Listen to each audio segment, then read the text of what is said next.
Muy buenos días, familia. Bienvenidos, como siempre, a las 11 de la mañana a su programa Aprende en Casa.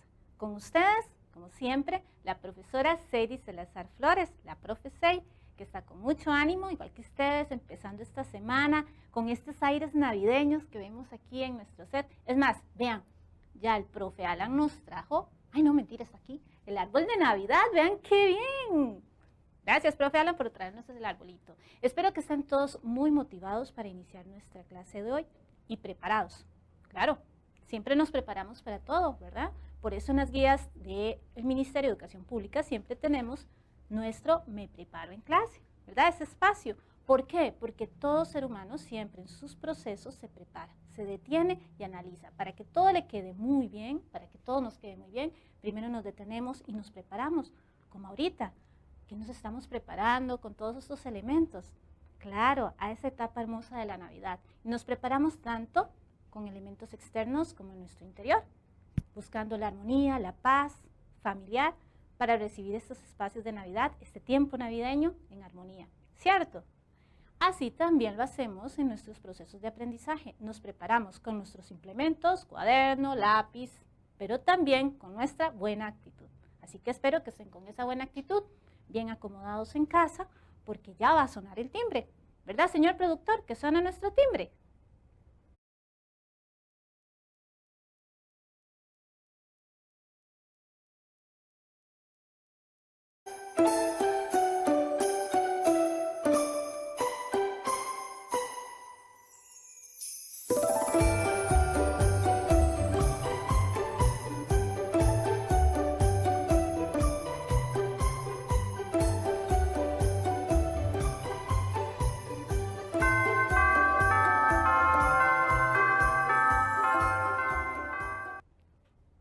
Muy bien, ya sonó el timbre, empezamos nuestra clase.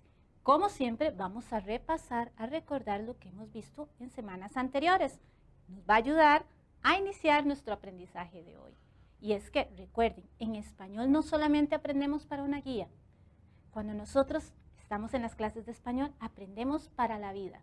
Sí, porque desarrollamos nuestras habilidades de comunicación, de reflexión, de lectura de nuestro entorno, de nuestros textos, de todo lo que nos rodea. Hacemos lectura, pero también interactuamos con las personas, así que es muy importante estos aprendizajes para la vida. Y hoy vamos a retomar lo que vimos la clase anterior primero. ¿Se acuerdan? No, tranquilos, porque para eso tenemos nuestro video recordando lo aprendido. En este espacio pongan mucha atención para que refresquemos los aprendizajes de semanas anteriores. Veamos.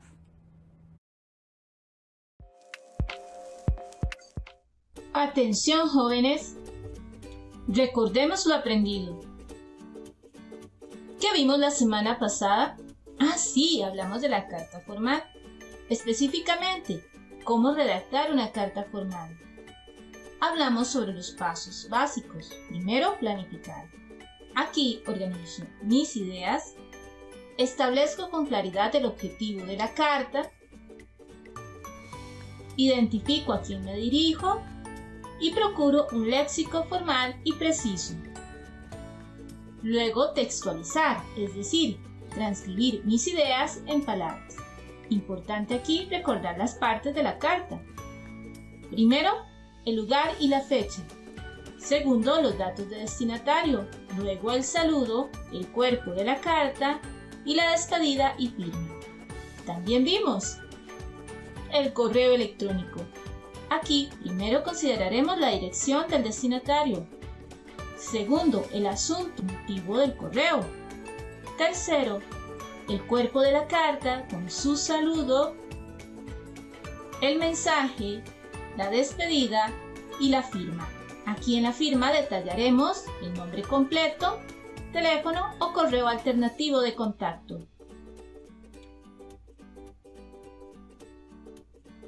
Recuerden, ser objetivos, esquema de ideas, léxico preciso, trato respetuoso y la información pertinente. Volvamos a la clase.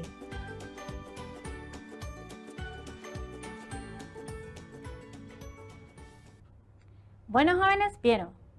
Hoy repasamos el tema de la carta, del texto escrito que utilizamos generalmente cuando justificamos una ausencia, cuando tenemos que pedir un certificado, un documento de manera oficial. Empleamos la carta como medio de comunicación. ¿Y qué recordaron?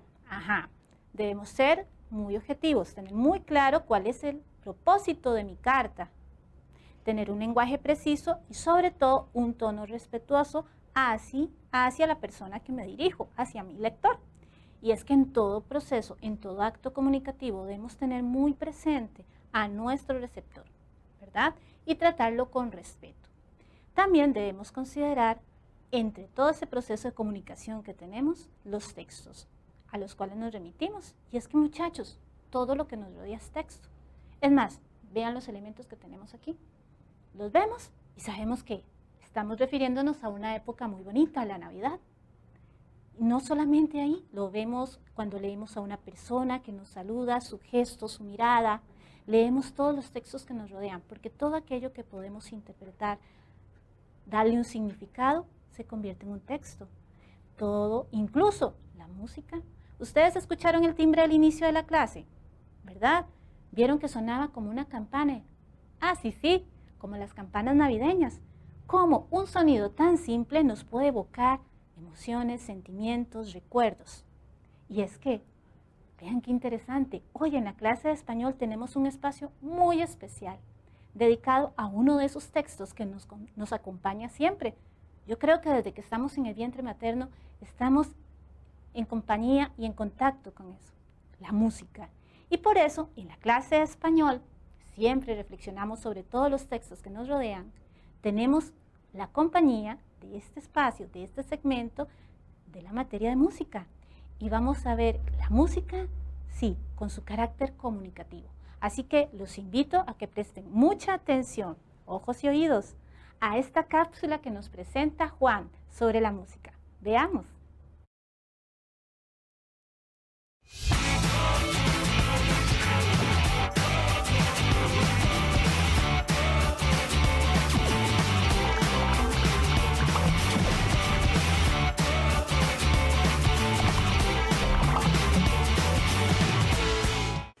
Zumba que zumba marimba en mi corazón, aunque se rompan las teclas que son de fino coñol.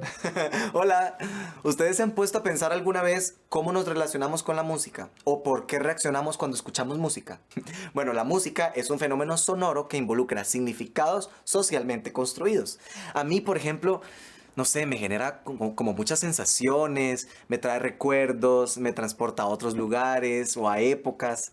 Hasta me puede cambiar el estado de ánimo. ¿Sabían que aunque no cantemos o no toquemos algún instrumento, igual nos podemos involucrar con la música de otras maneras? Es que lo increíble de esto es que yo puedo participar de una actuación musical con solo escucharla, o bailarla o tararear la música. Es decir, me puedo involucrar con la música desde lo mejor de mis habilidades. Eso es musicar. Va de nuevo. ¿Sabían que aunque no cantemos o no toquemos algún instrumento, igual nos podemos involucrar con la música de otras maneras? Es que lo increíble de esto es que yo puedo participar de una actuación musical con solo escucharla, o bailarla o tararear la música. Es decir, me puedo involucrar con la música desde lo mejor de mis habilidades. Eso es musicar. Podemos hacer música con nuestro propio cuerpo.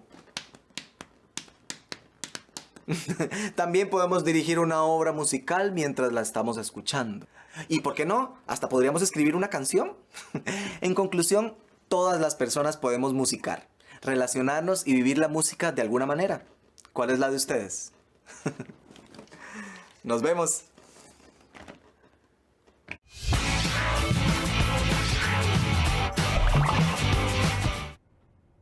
Muchas gracias, Juan, por esta explicación. ¿Vieron qué interesante? ¿Cómo nos podemos vincular con la música a través de todas nuestras habilidades, nuestras capacidades? Bueno, yo los invito a que sigamos viviendo esa experiencia de la música desde cada una de sus posibilidades. ¿Sí? Y ahora, también también tomar en cuenta esta explicación que nos dio Juan, de cómo a través del canto, del tarareo, del baile, podemos vincularnos con la música. Bueno, son formas, modos de expresarnos. También en la escritura nos expresamos a través de distintos modos, a través de distintas construcciones, de distintos tipos de texto. Lo vimos al inicio con la carta, ¿recuerdan? Sí, en nuestro espacio de cápsula de Recordando lo Aprendido, tomamos en cuenta la carta. También existen otros tipos de textos los que nos podemos comunicar. Hoy vamos a ver uno de ellos. Presten mucha atención. Vamos a hablar sobre el texto expositivo. Sí, lo oyeron muy bien. Y este tipo de texto les va a servir mucho, sobre todo en el campo académico, educativo o incluso profesional, porque a través del texto expositivo podemos brindar a otros la información sobre un tema que queremos tratar. Sí, hacemos una investigación, indagamos y presentamos nuestras conclusiones, nuestra información, nuestra investigación a un lector. Los invito a que veamos la presentación de hoy, pero antes, el desafío. ¿Quieren ver el desafío de nuestra clase? Presten mucha atención al siguiente video del desafío. Muy bien, veamos el desafío de la semana.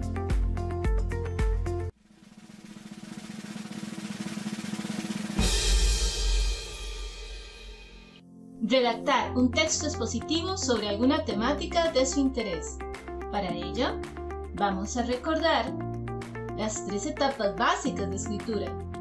Primero, la planificación. Segundo, la textualización. Y finalmente, la revisión. Cumplidas esas etapas, estaremos listos. Regresemos a la clase. Muy bien, chicos, ya saben, nuestro desafío hoy, asumen, los invito a realizar un texto expositivo de una temática de su interés. ¿Qué les parece si hacemos un texto expositivo sobre el tema de música?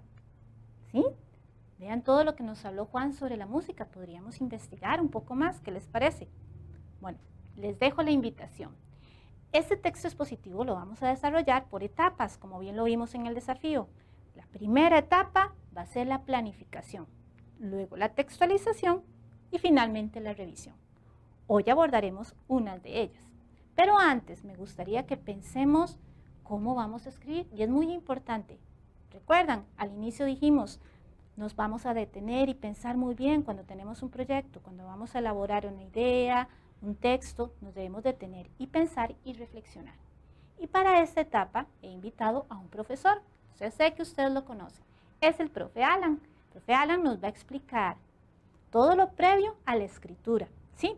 Yo creo que ya está por aquí, así que, profe Alan, nos invito en el video del profe Alan a prestar mucha atención a la explicación de todos los elementos previos a la escritura. Veamos. El tema de esta semana se refiere al proceso de escritura. ¿Qué conocemos de la escritura? Que es un proceso en el que construimos un texto. Sin embargo, durante esta clase veremos cómo el escritor se convierte en un ingeniero o constructor, porque escribir un texto implica un trabajo de construcción. Sí, al igual que las personas piensan cómo quieren su casa, el texto debe ser pensado y planificado. Por eso se dice que escribir es un proceso complejo, un proceso creativo complejo y se necesita tiempo. Lo primero que se hace cuando se construye una casa es un plano. Se conoce el terreno y se sacan las medidas. A esta etapa se le llama planificación. Al igual, el escritor tiene que hacer una planificación de las ideas que va a desarrollar dentro del texto, por lo que se hace una lista de ideas.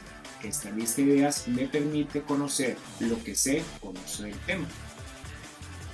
También tenemos que tener claro cuántas partes tendrá la casa: cuartos, baños, cocina, al igual cuáles van a ser los detalles de acabados de la casa, qué color va a estar pintado, cómo va a ser el techo y qué estructura tendrá. La escritura de un texto conlleva todos estos elementos. Porque las partes de la casa son lo mismo que las partes del texto y sus acabados son la puntuación y la ortografía. Por eso tenemos que hacer un esquema en borrador y recordar que escribir un texto es un acto comunicativo y que tenemos que tener claro para quién va dirigido o para qué va dirigido. ¿Quién va a leer el texto? ¿Va a entender mis palabras? Por lo que se hace importante recapacitar que todos los textos son como casas. Todas las casas son diferentes. Algunas personas viven en alto, otras en bajo, cerca del mar. Al igual los textos son diferentes. Unos son descriptivos, otros son narrativos, pueden ser cartas.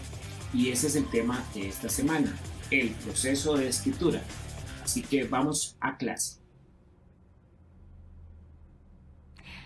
Muy bien, gracias Alan por esta explicación. ¿Ya vieron?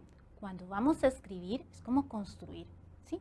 Vamos a construir nuestras ideas y vamos a emplear un diseño en particular, como cuando se elabora una casa. El arquitecto hace un diseño, igual nosotros vamos a elaborar un diseño de nuestro texto escrito. Pero claro, debemos saber, tener muy claro qué tipo de texto es, así como cuando queremos saber qué tipo de casa queremos construir, de la misma manera, qué tipo de texto vamos a abordar. Para elegir el texto debemos tener muy claro cuál es el proceso comunicativo que quiero establecer con mi lector. Ya vimos las cartas, cuál es el objetivo. Hoy vamos a hablar sobre el texto expositivo.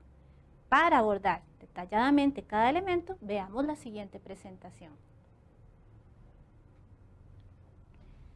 Repasemos. Hemos visto las etapas de escritura, ¿sí? Recapitulando. La primera que vimos fue la planificación. En esta etapa voy a tener claro cuál es mi objetivo, el propósito de mi escrito. Definir quién es mi lector, a quién me estoy dirigiendo. Muy bien. Y tener claro el tema. La segunda etapa será la textualización. Ahí voy a plasmar mis ideas en palabras. Y finalmente la revisión, donde una vez realizado el texto, me detengo, lo leo con paciencia, reviso su estructura, su claridad, todas las ideas, el lenguaje preciso y también detalles como la estructura y la ortografía. Recuerden, vamos a cumplir estas 3 etapas para llegar a nuestro destino final y cumplir nuestro reto. Claro, en la planificación debemos tener muy claro qué voy a escribir. En este caso, vamos a trabajar un texto expositivo. El texto expositivo presenta una información explícita sobre un tema puntual de manera objetiva. Algunas de las características que tomaremos en cuenta es la presentación de hechos o datos comprobables. La objetividad, no vamos a dar opiniones. Preferiblemente la escritura en tercera persona y un lenguaje claro y preciso. La elección del tema. Debemos especificar cuál va a ser nuestra temática. Documentarnos al respecto y una vez tenida la información, organizarla. En la planificación definimos el tema. Es muy importante que escojan un tema de su interés, algo que les llame la atención, que les guste. Eso va a ayudar a que el proceso sea mejor. Cuando tenemos nuestro tema, escribimos nuestro título. Para ello podemos enunciarlo en una frase nominal, en un grupo nominal. ¿Recuerdan? Habíamos visto el grupo nominal. Sí, exacto. El que tiene como núcleo un sustantivo y que puede ir acompañado de modificadores que lo especifican. Por ejemplo, podríamos hablar sobre el tema de la música, pero el tema de la música es muy amplio, así que utilizaremos palabras que nos permitan delimitarlo un poco. Tal vez algún género musical o hablar sobre la influencia de la música. De esa manera estamos delimitando ese tema a través del título. Recuerden que el título nos orienta, nos permite focalizarnos y buscar la información apropiada y pertinente. Pasamos a la documentación. Ya tengo mi tema, ahora debo indagar, debo investigar sobre ese tema. Consultar en libros, revistas, sitios en internet, pero mucho ojo, hay que fijarse bien en esas fuentes. Más adelante lo veremos. Debemos procurar fuentes confiables. Para ello podemos utilizar algunos filtros. Cuando buscamos libros de biblioteca, sabemos que son textos que han pasado por un filtro, tienen un autor, han sido revisados y podemos tener cierta confianza. Pero cuando buscamos información en internet, debemos ser muy cuidadosos. No toda la información que encontramos en internet es de fiar. Es información que pueda utilizar. Así que, primero, revisen si tiene autor. Y si este autor es una voz de autoridad en el tema. También podemos corroborar la información. Por ejemplo, buscar otros lugares, otros textos que hablen sobre ese tema. Y cerciorarnos si la información es similar. También revisar las referencias bibliográficas. Sí, cuando ustedes leen un artículo, vean hacia el final si aparece el nombre de los libros y autores que fueron consultados, revistas, sitios académicos. Si ese texto presenta esa información, sabemos que se trató de un proceso estudiado, revisado o consultado. En las fuentes debemos revisar cuáles son los sitios que observamos o estudiamos. Por eso es importante revisar el dominio, la dirección. Por ejemplo, en este ejemplo que tenemos aquí, tenemos algunas claves para reconocer si la fuente es fiable. Cuando la dirección que anotamos finaliza con CR, quiere decir Costa Rica, AC, académica, ED, educativa, ORG, organización no gubernamental, CO.cr o .com, comercial. De todas estas, ¿cuáles ustedes usarían para un trabajo de investigación? Posiblemente las académicas o las educativas. ¿Listos? Ya tenemos nuestra primera etapa de aprendizaje. Muy bien, jóvenes, ya hicimos nuestra primera etapa. Estamos en la planificación. Revisar documentación, fuentes confiables. Ahora debemos, una vez revisada la información, organizarla. Y eso lo vamos a ver la próxima clase de español, porque ahorita vamos a nuestra cápsula ortográfica. Pongamos mucha atención a nuestra compañera Paola, que nos trae una información muy importante. Y un detalle, les tengo un reto. Van a revisar en esa cápsula ortográfica, vieran que viene una palabra sin tilde. A ver si ustedes han reconocido bien cuándo tildar las palabras. Yo les dejo ese reto, quiero ver que verifiquen. Tengan lápiz y mano, revisen muy bien cuál es la palabra que le falta a la tilde. Veamos.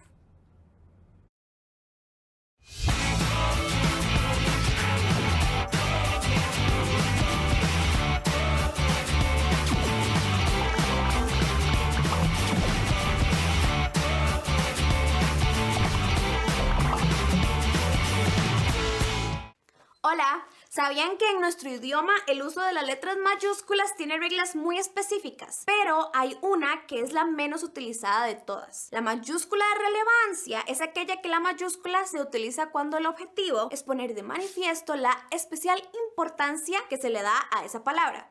ya sea por cuestiones religiosas o ideológicas. Por ejemplo, la gran misa o el destacado ciudadano con la D mayúscula. No obstante, su uso no es recomendado, puesto que señala un sustantivo común genérico. Por otra parte, son de uso más común las siguientes. Se escribe en mayúscula siempre al comienzo de una oración o después de un punto. Por ejemplo, ayer hice la tarea. Hoy descansaré. Como ven, la A de ayer, que está al principio, lleva mayúscula. Y después del punto, la H de hoy también lleva mayúscula. Otra regla son los nombres propios que siempre irán en mayúscula. Por ejemplo, Armando, Roxana o también el nombre de nuestras mascotas, como Toby. También todos los sobrenombres van en mayúscula, como la pulga. Los nombres geográficos también van en mayúscula. Por ejemplo, los continentes África, América o Europa. Los nombres de los países como Brasil o Costa Rica. También los océanos. Los títulos de libros, los títulos de canciones, esculturas, cuadros o programas de televisión van con mayúscula inicial. Así que ya sabemos la importancia de la mayúscula y cómo debemos de utilizarlas. ¡Nos vemos! ¡Hasta luego!